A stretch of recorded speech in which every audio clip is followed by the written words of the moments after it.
മോദിക്കും കൂട്ടർക്കും കിട്ടിയ പണിയാണ് ഇരട്ട എഞ്ചിൻ സർക്കാർ. ഒന്ന് തിരിയണമെങ്കിൽ പോലും ഘടകകക്ഷികളുടെ കാലു പിടിക്കേണ്ട അവസ്ഥ ഉണ്ട്.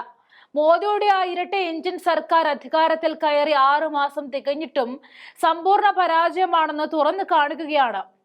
സംസ്ഥാനത്ത് വിലക്കയറ്റം നിയന്ത്രിക്കുന്നതിൽ പരാജയപ്പെട്ട ഒഡീഷയിലെയും കേന്ദ്രത്തിലെയും ഇരട്ട എഞ്ചിൻ സർക്കാരിനെയും BJP സർക്കാരിനെയും വിമർശിച്ചുകൊണ്ട് ബിജു ജനതാദൾ പ്രസിഡന്റ് നവീൻ പട്നായിക് രംഗത്തേക്ക് വരികയാണ്.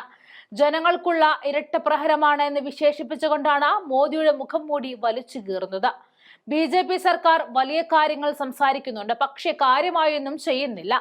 7 മാസത്തിനുള്ളിൽ ഒഡീഷയിലെ ജനങ്ങൾ വിലക്കയറ്റം നേരിടാൻ ഒരു നടപടിയും കണ്ടിട്ടില്ല. 8 വർഷത്തിന് ശേഷം കഴിഞ്ഞ ദിവസം നടന്ന ആദ്യ പ്രതിഷേധത്തിൽ റാലിയിൽ പങ്കെടുത്ത പട്നായിക് പറഞ്ഞത് BJPക്കെതിരെ മാത്രമായിരുന്നു. സംസ്ഥാന സെക്രട്ടേറിയറ്റിന് സമീപമുള്ള റാലിയിൽ സംസാരിക്കവേ പട്നായിക് BJP നേതൃത്വത്തെ വിമർശിച്ചു. ഇരട്ട എഞ്ചിൻ സർക്കാർ വിലക്കയറ്റവും GSTയും കാരണം ജനങ്ങൾക്ക് ഇരട്ട പ്രഹരമായി മാറിയെന്ന് പറഞ്ഞു. BJP മഹാംഗമാഠ സർക്കാർ എന്ന് പരാമർശിച്ച അദ്ദേഹം തെറ്റായ വാഗ്ദാനങ്ങൾ നൽകിയാണ് പാർട്ടി അധികാരത്തിൽ വന്നതെന്നും അത് പാലിക്കുന്നതിൽ പരാജയപ്പെട്ടെന്നും ആരോപിച്ചു. 2 പതിറ്റാണ്ടിനപ്പുറം BJDയുടെ ആദ്യത്തെ വലിയ പൊതു പ്രക്ഷോഭമായിരുന്നു ഈ കഴിഞ്ഞ പ്രക്ഷോഭം. കഴിഞ്ഞ വർഷത്തെ നിയമസഭാ തെരഞ്ഞെടുപ്പിലെ മോശം പ്രകടനത്തെ തുടർന്ന് പാർട്ടി ബുദ്ധിമുട്ടി. അവിടെ 147 അംഗ നിയമസഭയിൽ 51 സീറ്റുകളിലായി ചുരുങ്ങി. 2019 നേടിയ 113 സീറ്റുകളിൽ നിന്നും കുത്തനെ ഇടിവ് സംഭവിച്ചു. പാർട്ടി പ്രവർത്തകർക്ക് ഊർജം പകരുവാനും പട്നായിക്കിന്റെ നേതൃത്വത്തിൽ BJD ശക്തമായ രാഷ്ട്രീയ ശക്തിയായി തുടരുന്ന സന്ദേശം നൽകാനുമാണ് റാലി ലക്ഷ്യമിടുന്നതെന്നും BJD ഉൾപ്പെടെവർ പറഞ്ഞു. നവീൻ പട്നായിക്കിന്റെ നേതൃത്വത്തെ സംശയിക്കുന്നവർ ഈ റാലിയെ ശ്രദ്ധിക്കണമെന്നും പാർട്ടിയിലെ ഒരു മുതിർന്ന നേതാവും പറഞ്ഞു. അദ്ദേഹം ഇപ്പോഴും ഒഡീഷയിലെ ഏറ്റവും ജനകീയനായ നേതാവാണ്. എന്നാൽ പ്രതിഷേധം രാഷ്ട്രീയ സ്റ്റണ്ടാണെന്ന് പറഞ്ഞ BJP തള്ളിക്കളഞ്ഞു. മറ്റ് സംസ്ഥാനങ്ങളെ അപേക്ഷിച്ച് ഒഡീഷയിൽ വില കുറവാണെന്ന് സംസ്ഥാന ഭക്ഷ്യവിതരണ ഉപഭോക്തൃ ക്ഷേമ മന്ത്രി കൃഷ്ണ ചന്ദ്രപത്ര പറഞ്ഞു. BJD പൊതുജനങ്ങളെ തെറ്റിദ്ധരിപ്പിക്കുകയാണെന്ന് ആരോപിച്ചു. വിലക്കയറ്റത്തെക്കുറിച്ചുള്ള പൊതുജന രോക്ഷം മുതലെടുക്കുവാനും പിന്തുണ അടിത്തറ പുനർനിർമ്മിക്കാനുമുള്ള പ്രതീക്ഷയിൽ താഴെത്തട്ടിൽ സമാനമായ പ്രതിഷേധങ്ങൾ സംഘടിപ്പിക്കാൻ പാർട്ടി പദ്ധതിയിടുന്നതായും BJD വൃത്തങ്ങൾ വെളിപ്പെടുത്തി. പ്രതിഷേധക്കാർ പ്ലക്കാർഡുകളും ബാനറുകളും പിടിച്ച് തലസ്ഥാനത്തിന്റെ ഹൃദയഭാഗത്തുള്ള ലോവർ PMG സ്ക്വയറിൽ ഒത്തുകൂടി.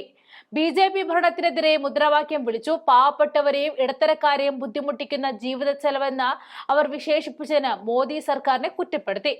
ഈ വർഷം ആദ്യം നടന്ന സംസ്ഥാന നിയമസഭാ തെരഞ്ഞെടുപ്പിൽ BJP അധികാരത്തിലെത്തിയത് മുതൽ ഭിന്നതയിലായിരുന്നു BJDയും BJPയും.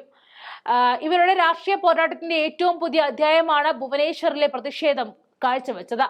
ഇന്ത്യയിലുടനീളമുള്ള വോട്ടർമാരുടെ പ്രധാന പ്രശ്നമായി പണപ്പെരുപ്പം തുടരുന്ന സാഹചര്യത്തിലാണ് കേന്ദ്ര ഗവൺമെന്റിന്റെ നയങ്ങളെക്കുറിച്ചുള്ള BJDയുടെ പുതിയ വിമർശനം വരുന്നത്.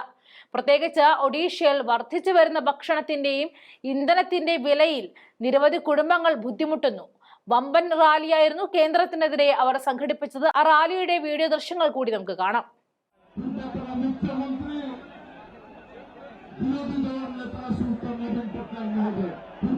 मुख्यमंत्री विरोधी दल नेता उत्तर नवीन पट्टनायक महोदय समस्त गोटा जोरदार स्लोगान देवे नवीन पट्टनायक जिंदाबाद, नवीन पट्टनायक जिंदाबाद, नवीन पट्टनायक जिंदाबाद। आज ओडिशावासी जो गुरुत्वपूर्ण भूमिका विरोधी दल ओडिशा जनगणना आशा आकांक्षा दाबी जनसाधारण स्वास्थ्य जागृत प्रहरी हिसाब से नवीन बाबू नेतृत्व में ओडिशा गोटे सशक्त विरोधी दल भूमिका निर्वाह कर चाहे जो सरकार आलू पिज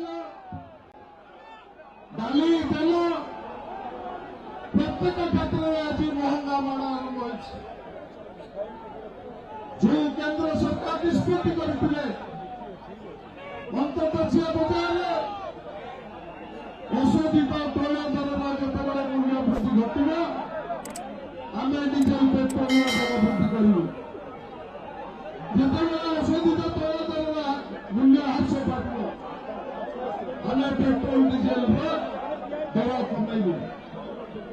কিন্তু আপনারা যে অনুভব করবে জালালউদ্দিন সরকার যেতেবেলে অন্তর্জাতীয় বাজারে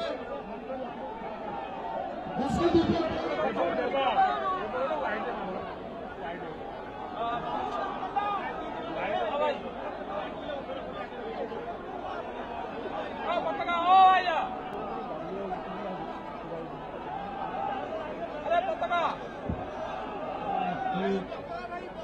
ସେତିକି ବେଳେ ସାରା ଭାରତବର୍ଷର କୋଟି କୋଟି ଲୋକଙ୍କର ହୃଦୟର ଯେ ମଣିଷ ଆମ ସମସ୍ତଙ୍କର ନେତା ଓଡ଼ିଶାର ଅବିସମ୍ବାଦିତ ଅଦ୍ୱିତୀୟ ନେତା ମାନ୍ୟବର ଆମର ଦଳର ସଭାପତି ଶ୍ରୀଯୁକ୍ତ ନବୀନ ପଟ୍ଟନାୟକ